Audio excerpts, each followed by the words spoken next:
Look at this, bro. This is one of the first things we got to look at here. There's some Epstein emails, guys, okay, regarding Virginia. This is interesting for a number of reasons. Look at the date. It's 2011, okay? It is from Jeffrey Epstein to a guy named William Riley, who was a private investigator. But look at what Epstein says here. He's writing to a private investigator, and he says, before I call Trump, with regard to Virginia, are there any other alternatives? Right? Now, think about the ramifications of this. Because number one, Donald Trump is trying to say, oh, in 2006, he was a whistleblower. He called the cops, right? That's his story. I found out Epstein was a creep. I called the police. I kicked him out of my club because he was dirty. But, dude, this is 2011, and Epstein is talking to a private investigator about Virginia and calling Trump and wondering if there are any other alternatives. But, like, we don't know what he's calling about. And look at the time. It's 12:33 a.m. It's late at night. It's almost 1 in the morning. And Epstein is, like, sending this email. But, like, why is he calling Trump?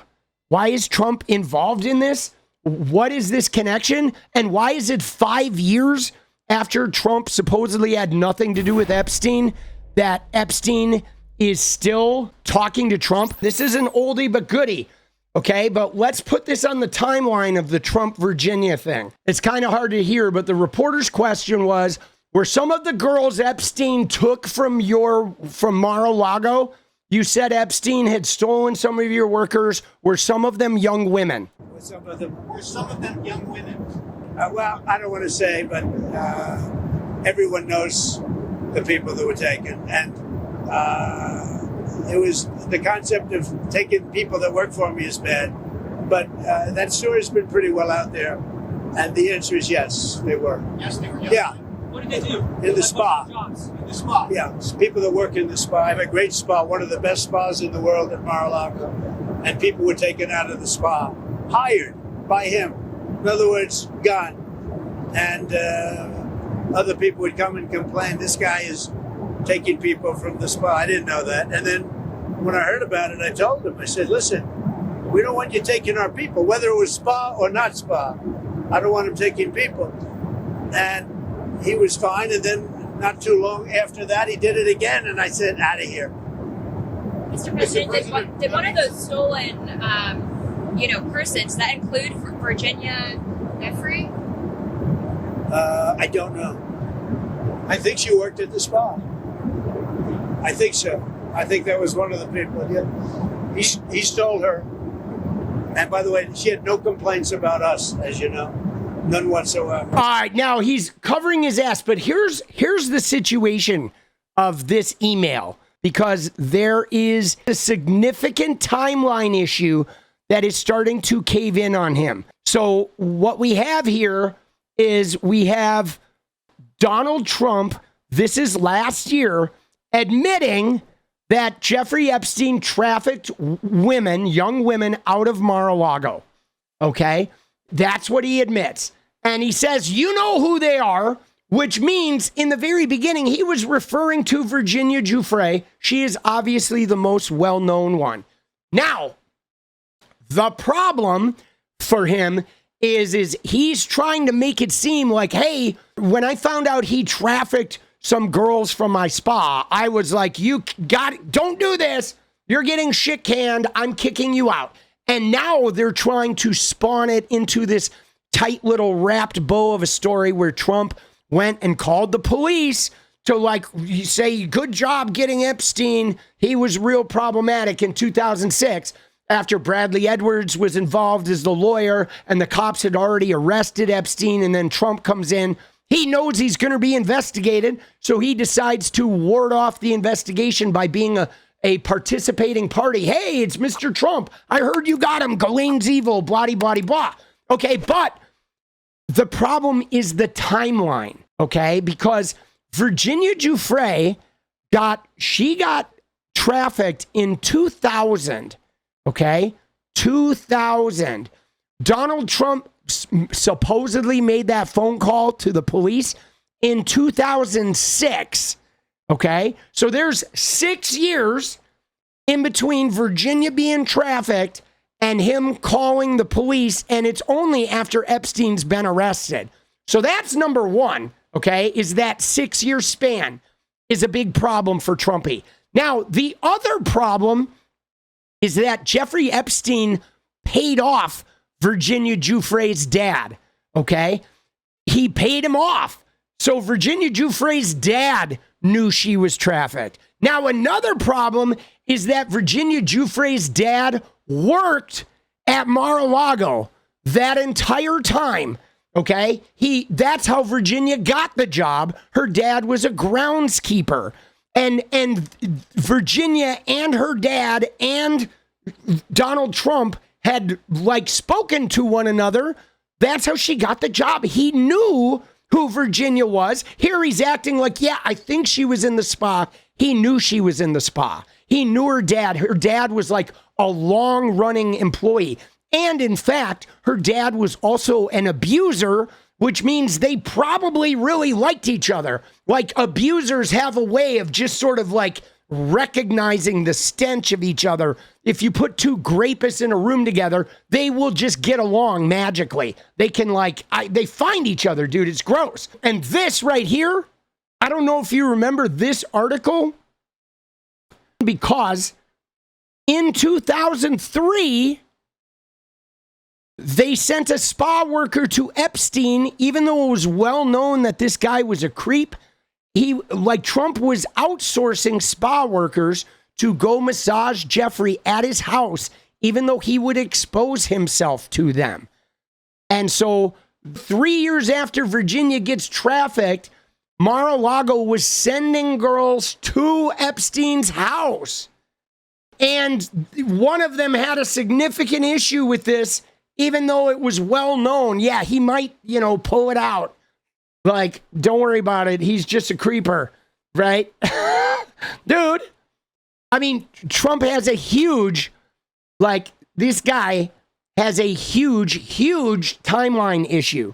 The obvious situation here, guys, is that we know that Trump knew the whole time. Where we get extra deep is there's 2 more layers to this, because number one, we have now 5 years after Trump was supposedly a whistleblower, Epstein's going to call Trump regarding Virginia, right? Regarding whatever they're talking about. Now, look at this.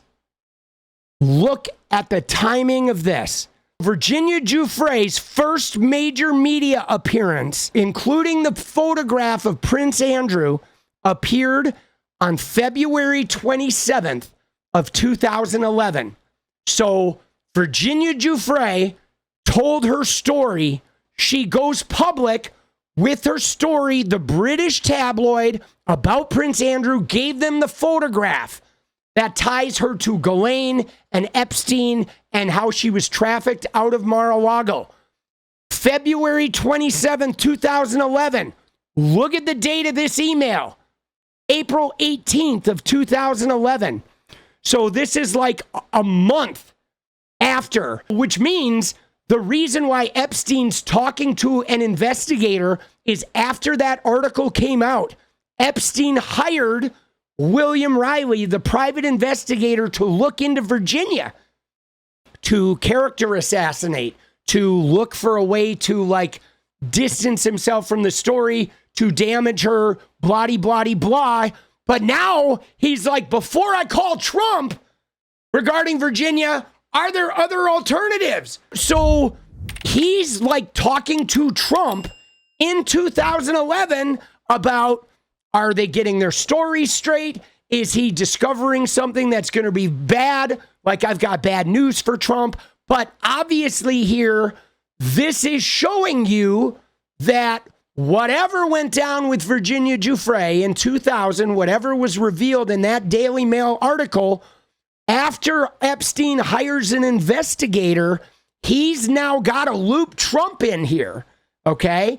He had to loop Trump in. Now, it could be him asking for Trump's help in burying her. We don't know. But the fact that he is looping him in and the fact that a phone call occurred, I mean, we know they stayed in touch. Trump says they didn't, but we know they did. Now, I want to just fast forward here for a minute. This one is very damning. Look what it says.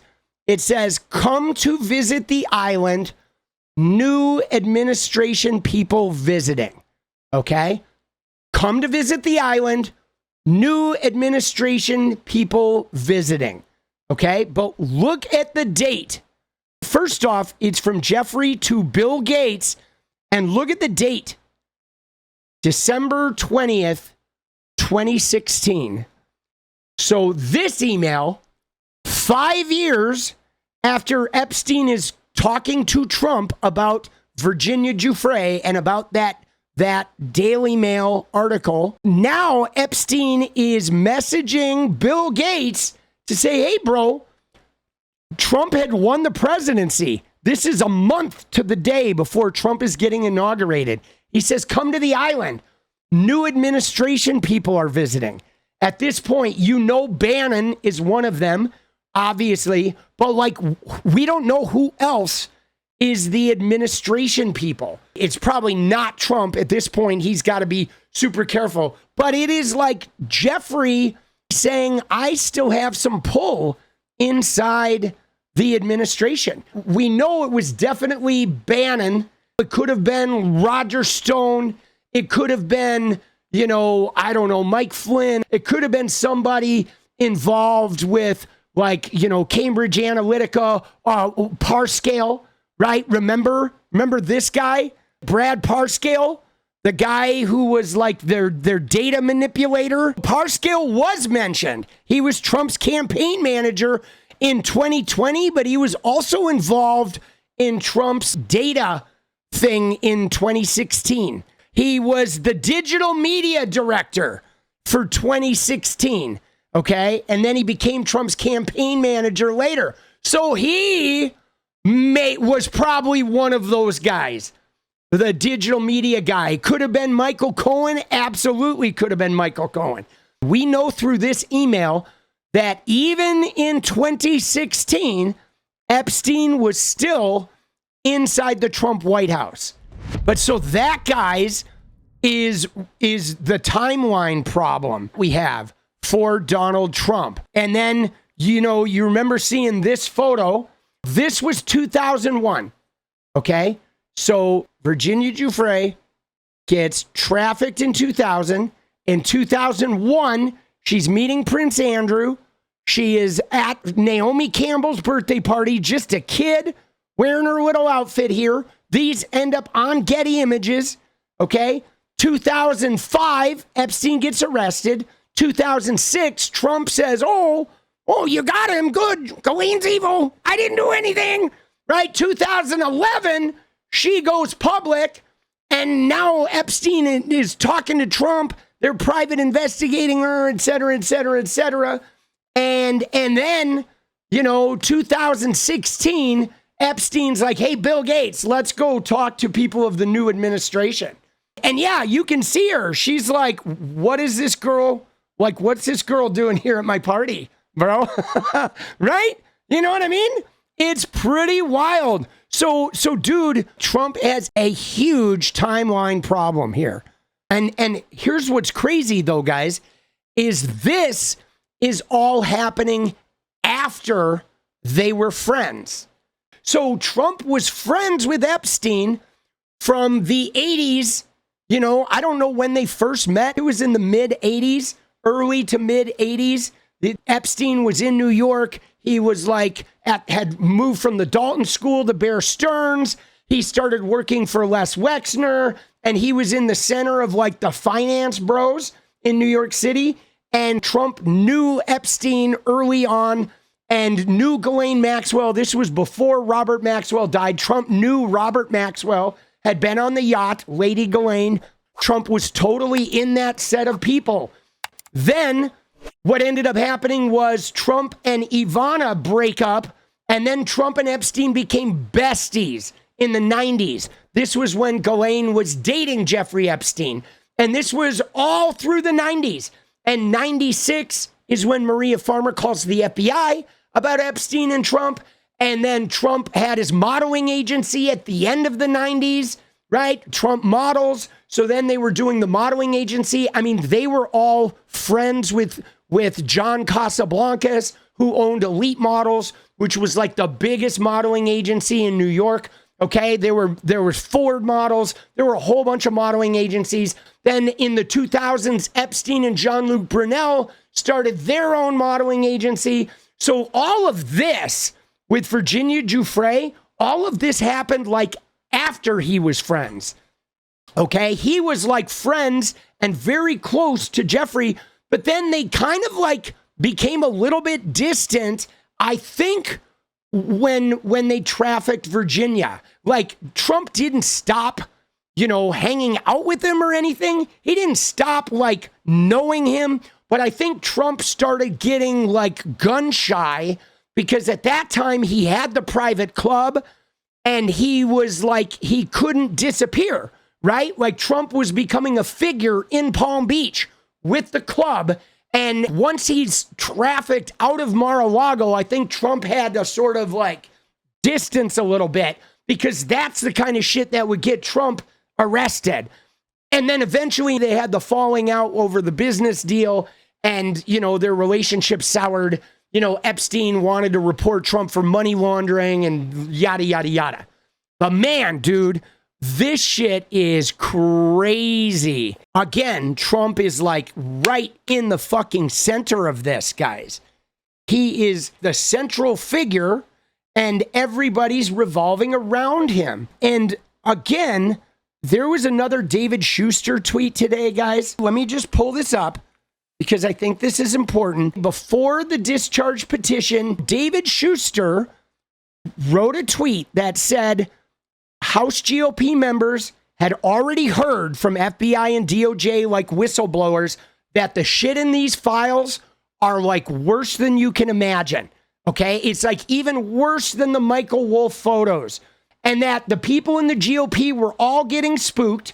And then Schuster said, everybody's going to vote to release these. And he said more than 100 Republicans will vote. But what we saw was they all voted. Everyone except Clay Higgins. And then the Senate did a unanimous consent. So basically it was 534-1 to release this shit. And then Trump had to sign it because it was veto proof. If he had vetoed it, he would have looked like an asshole and they would have overridden it. Now, what's crazy is he called this before this shit happened. Okay? This was a full 2 weeks before this played out. And Schuster called exactly how it was going to play out. They're spooked. Everyone's going to sign this thing. This thing is going to pass like wildfire. Okay, well, so Schuster tweeted today. He said, DOJ says all Epstein files have been released. Lawmakers say that's not true. FBI, DOJ whistleblowers have told some members of the materials being withheld, redacted, or already destroyed include photos, videos of men, including Donald Trump, doing some crazy shit with people he shouldn't have been doing crazy shit with. AKA, right? I mean, we're going to like not get the censors involved here, but Schuster is saying that they have photos. That they have photos of men, including Trump. And not just, the Michael Wolff photos, but they have action shots that they actually possess this shit. Now, I find it believable, mostly because Schuster, he's been pretty right on about this. What is up, guys? Thank you so much for watching. If you like the video, you want to support independent resistance media, you know what to do. Drop that sub, hit the like button, and please share it. And we do love our members. So if you want to become a member, it's another really great way to support. Thanks again for everything, guys. I'll see you next time. Let's go.